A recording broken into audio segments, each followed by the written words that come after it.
Hi, Andrew from The Investor's Way here, and welcome to day 11 of my 30-day video challenge where I'm answering your questions in relation to money and investing and just trying to share a little bit of knowledge about how and what is the right way to get started in managing your money and investing your money for your future financial self, which is the most important thing, making sure that you've got something that is going to provide for you when you're no longer able to work or no longer willing to work. So as we work through these 30 days, keep leaving questions and I'll do my best to answer them in as much detail as I possibly can in such a short period of a video. But today we've got a question from Christopher, and he asks about investing in estates, or as we probably say here in Australia, and investing in property.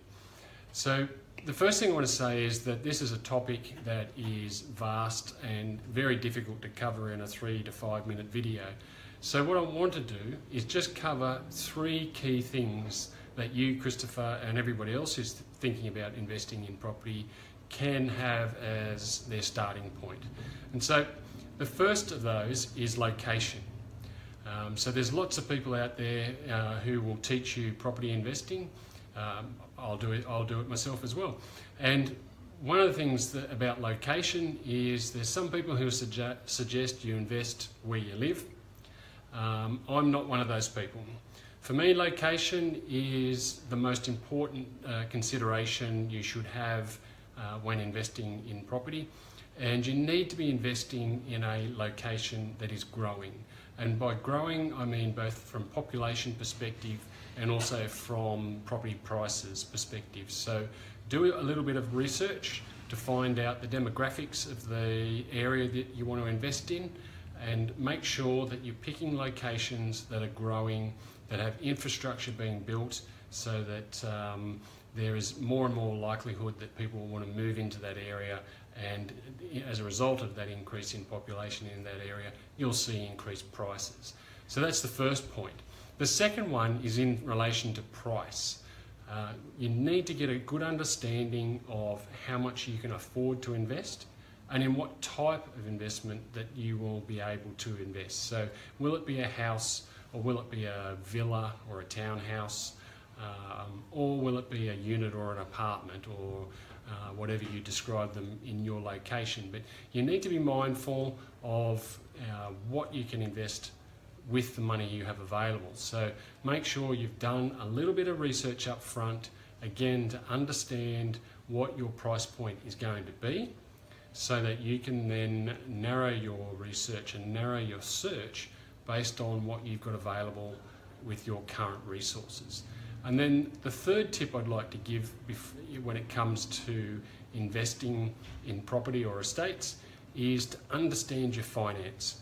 So understand how much you have available, how much you can leverage what you have available, how much you can borrow, and that will then play in nicely with tip number 2, which is to understand your price. So you really need to know, before you do too much research, each of the answers to these 3 tips I've just given you. So understand where you want to invest and why that's a good location to put some money.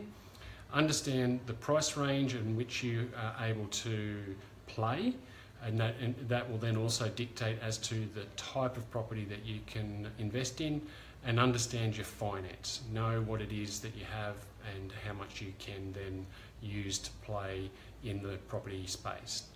So for more detailed property investing coaching, the place I normally give this is in my coaching program. And the only way to get into my coaching programs is to make sure you're on my list. And if you're not on my list, the best way right now to get involved in my list is to click on the button on the Investor's Way Facebook page that says sign up.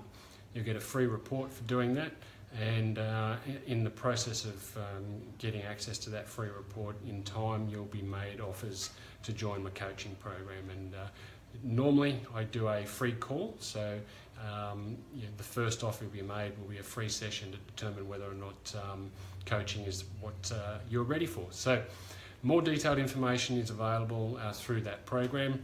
But for now, my 3 tips for Christopher and anybody else looking to get involved in investing is understand your location, the price, and your financing. So I hope, Christopher, that helps you get started. And if you've got more questions, then feel free to leave a comment below the video. I'll happily follow up and give you some more information through a later video. So that's it for today. As always, don't forget to like the videos and share them with your friends. The more people we can share this knowledge with, the more people that can take control of their money and live a financially free future. So Andrew from The Investor's Way, and I'm dedicated to your wealth. See you tomorrow.